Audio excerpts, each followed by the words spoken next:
সূরা ফাতিহা পড়ে কোনো ব্যক্তি যদি আল্লাহর কাছে রোগ থেকে শেফা চায়, আল্লাহ তাআলা ওই রোগ থেকে তাকে শেফা দান করেন।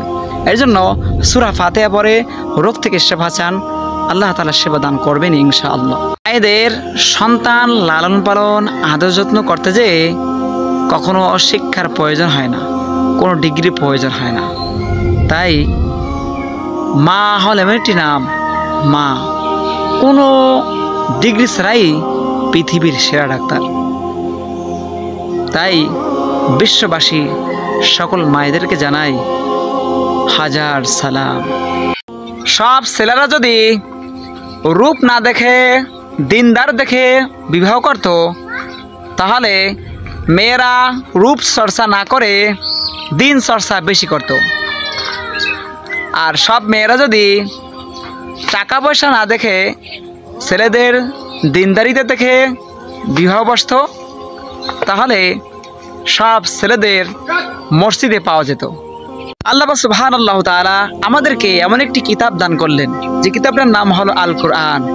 যে কোরআন বুঝে পড়লেও নাকি, না বুঝে পড়লেও নাকি, শুনলেও নাকি, আরেকজনকে শোনালেও নাকি। সুবহানাল্লাহ। কাউকে ভুল বোঝার আগে সত্যিটা যাচাই করে নেবেন, না হয় অনেক সুন্দর একটি সম্পর্ক ভাঙতে বেশি সময় নেবে না।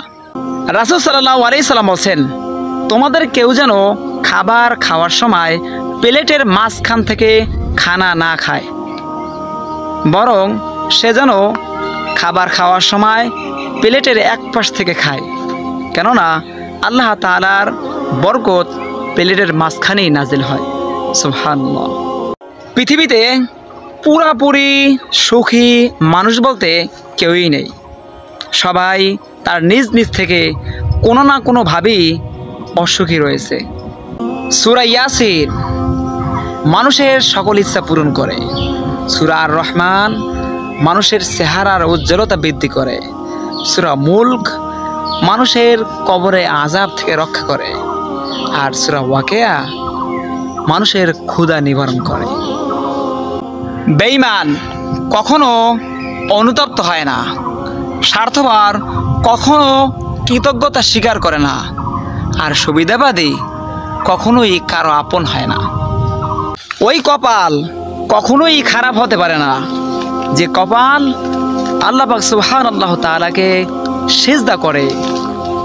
এ জীবনে হিংসা করে নয়, চেষ্টা করে বড় হওয়ার যোগ্যতা অর্জন করো। এই জগতে কিছু কিছু মানুষ আছে যারা আপনাকে নিজের মতো ব্যবহার করতে চাবে, আর যদি ব্যবহার করতে নাই পারে তখন দেখবেন আপনার নামে বদনাম ছড়াবে। এটাই বাস্তব, এটাই সত্য। মানুষ তার নিজের মনে আঘাত না পাওয়া পর্যন্ত বদলাতে পারে না। যে যত আঘাত পায় সে ততই বদলায়। সৎ পথে উপার্জন করো, অসৎ পথে নয়। সম্পত্তির ভাগীদার সবাই হয়, কিন্তু শাস্তির ভাগীদার কেউই নয়। তুমি যতই প্রেম করো না কেন কোনোই কাজে আসবে না, কারণ সৃষ্টিকর্তা তোমাকে যার সাথে সিটিং করে রেখেছে তার সাথেই তোমার ফিটিং হবে, 100% গ্যারান্টি। আমাদের সবসময় মনে রাখতে হবে, সস্তা জিনিসের খরিদ্দার বেশি, ব্যক্তিত্বহীন মানুষের বন্ধু বেশি, প্রতিবাদী মানুষের শত্রু বেশি, আর মিথ্যাবাদী মানুষের মুখের মধু বেশি।